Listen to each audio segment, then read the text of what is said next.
I'm Dave Greenwood, and this is Overcoming Distractions. If you are an adult with ADHD, a busy professional, an entrepreneur, a high achiever, or just need some strategies to navigate your adult ADHD, you're in the right place. Who am I? I'm an entrepreneur with ADHD and the author of 2 books, Overcoming Distractions and Overcoming Burnout. I coach and mentor people just like you, and together we navigate the ups and downs of adult ADHD. From getting out of our own way to helping people just like you thrive in the workplace. That's what I do. Want more info on working with me? Hit overcomingdistractions.com. Ready? Let's get to today's podcast.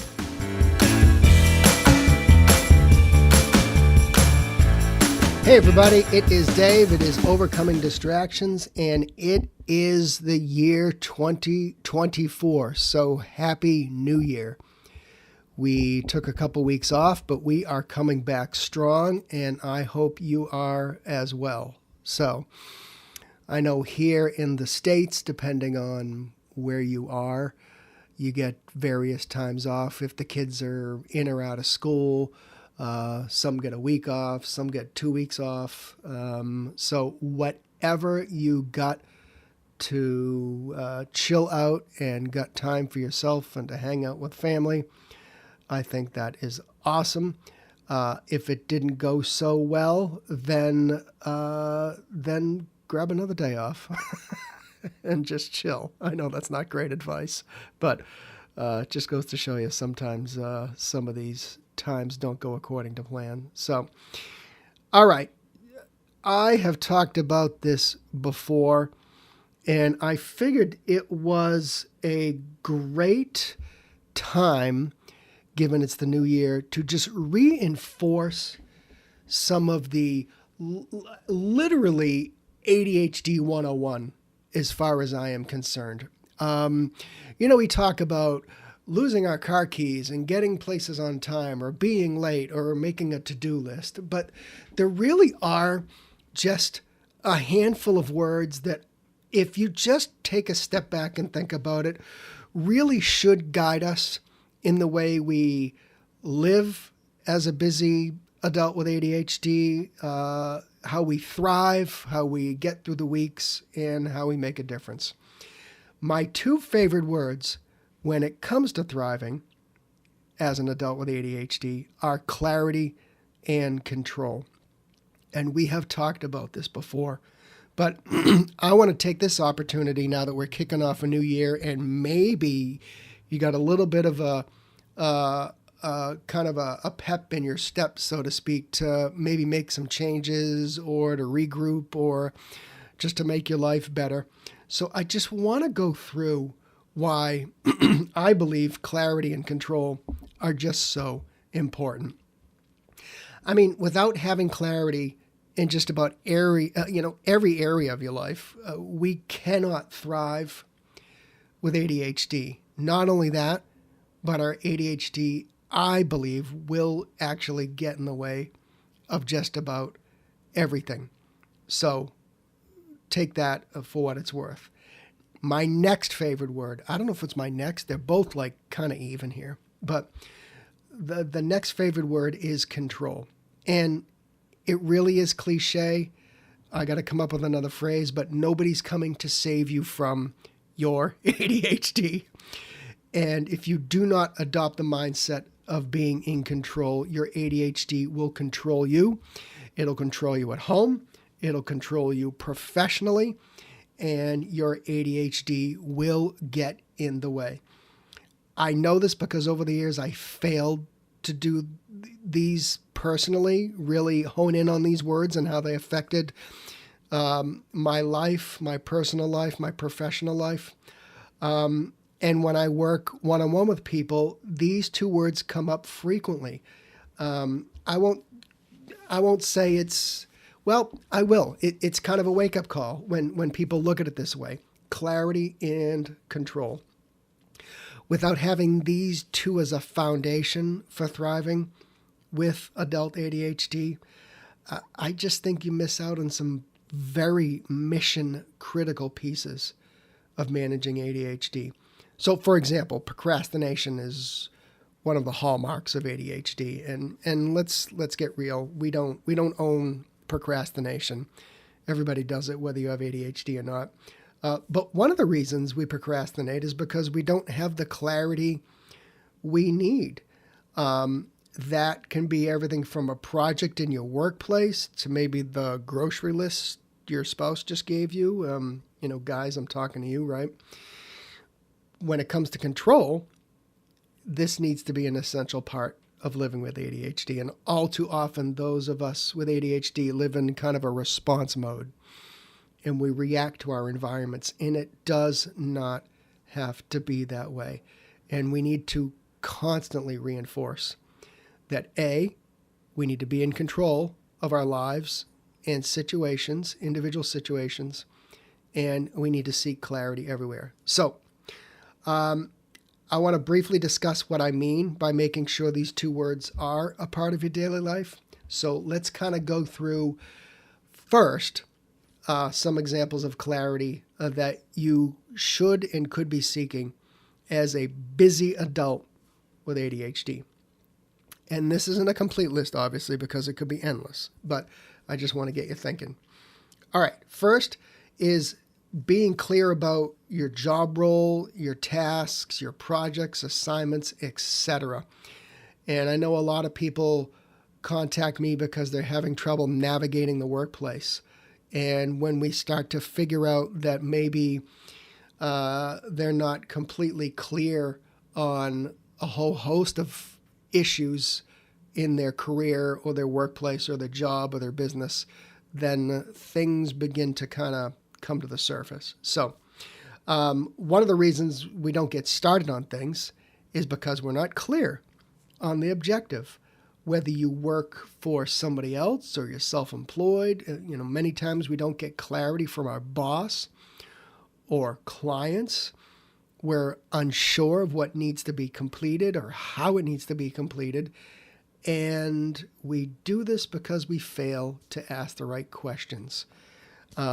I'm not a doctor, but sometimes we're just afraid to ask the right questions, or we may think that somebody's going to think we dropped the ball, or we're not prepared, or why is this person asking me questions over and over again, and we don't like to be in that situation. So make it a habit of never leaving a meeting without being crystal clear on what needs to be done.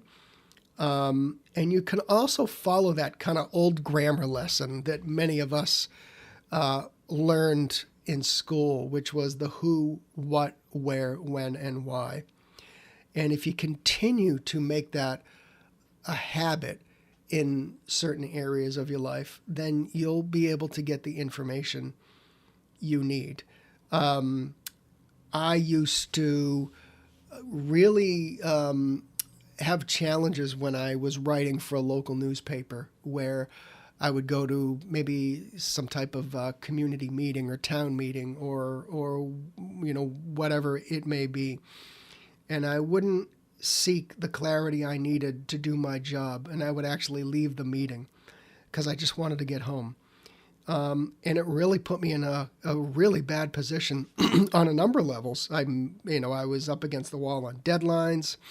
I had to recreate what was happening in the meeting, and these are important things because they're going in a newspaper. So here's the bottom line. If you don't know what needs to be done, then you'll procrastinate. Have clarity at the beginning of each day. The reason many of us adults with ADHD don't get anything done is because we're not clear on what needs to be done at the beginning of the day.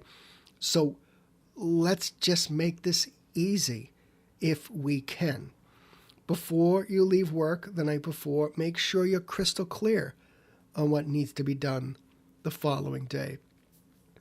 Many people I've talked to break it down into a top 3 or 4 tasks that are important to get done. I got this great idea, as simple as it is, from a very well-known entrepreneur out there who's open about their ADHD.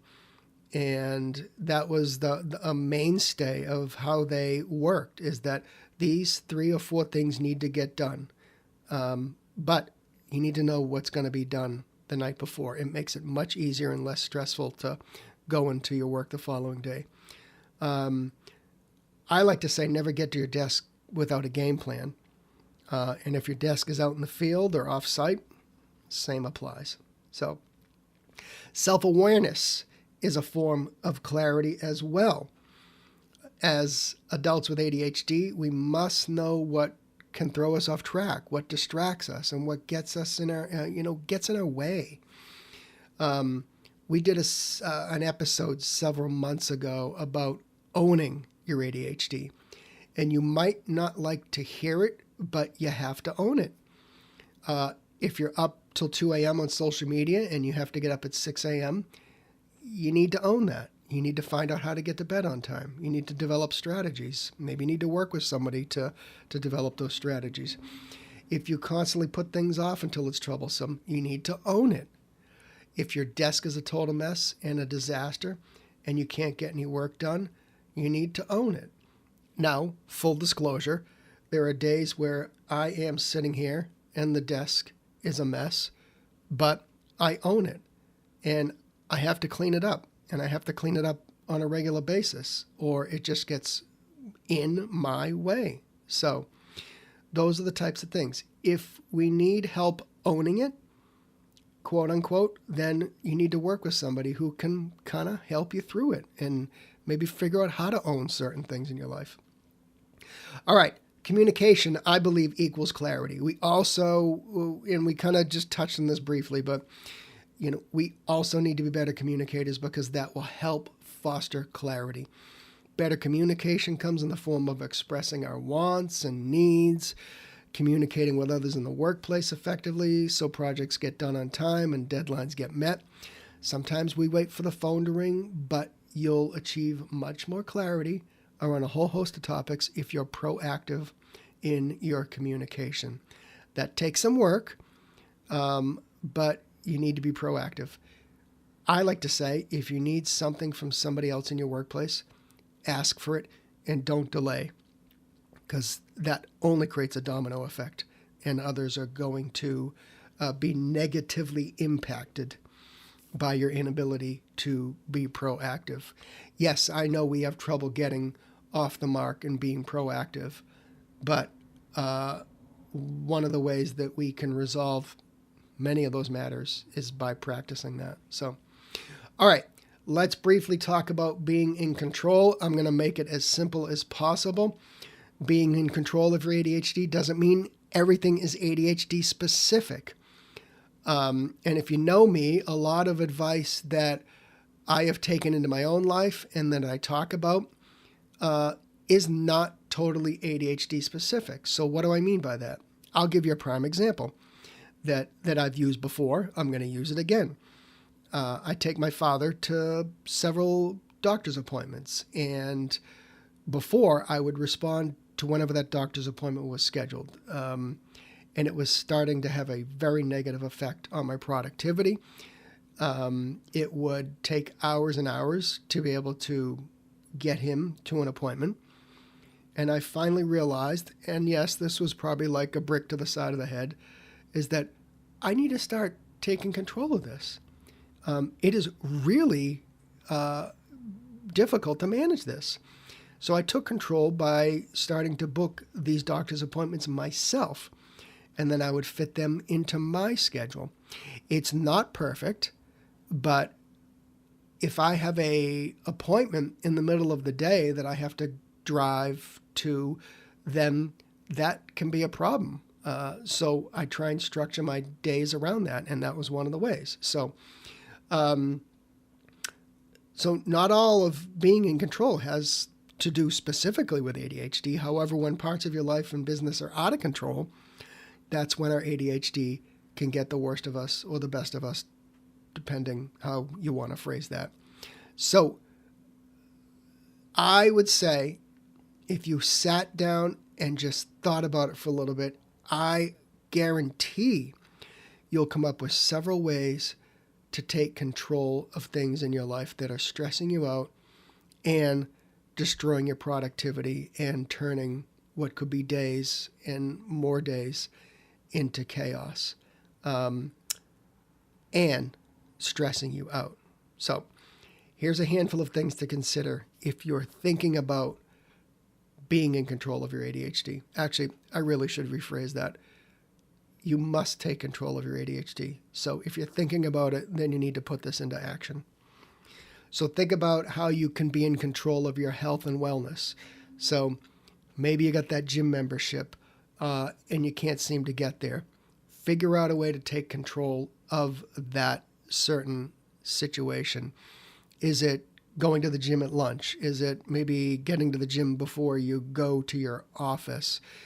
Whatever it may be, you get the point. So you need to be in control of that rather than just continuing to pay that membership fee month after month after month. How you schedule your weeks. You can be in control of how you schedule your days and your weeks. And this is a massive topic. But schedule your days and your weeks that work in your favor. I get it. Maybe you're working in a company. There are going to be things and meetings and demands on your time. But I think if, once again, you just hit the pause button and looked a little bit, given those things that maybe you can't move, how can you take control? How can you make it better? Setting those boundaries and blocking out time, kind of the same thing, but many people I work with just get interrupted over and over and over again. And when we sit down and start to blow up their week and their schedule, then we begin to find times where they can block out that time and they can set that boundary and they can say, listen, I'm working. I can't be disturbed. I will get back to you. It's always a work in progress.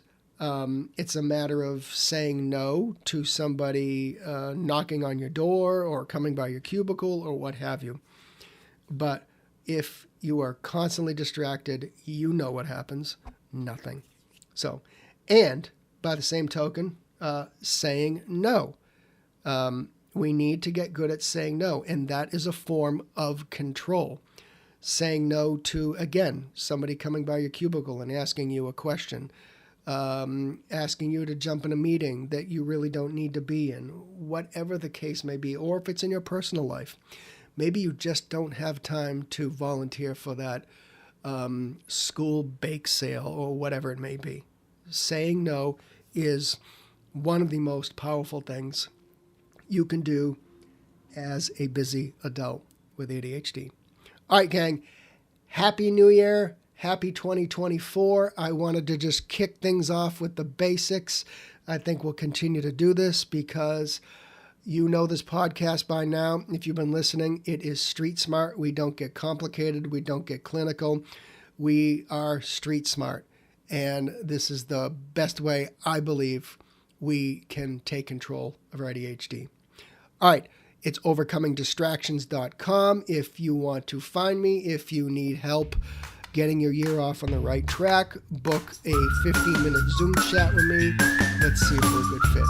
All right, I'll catch you next time.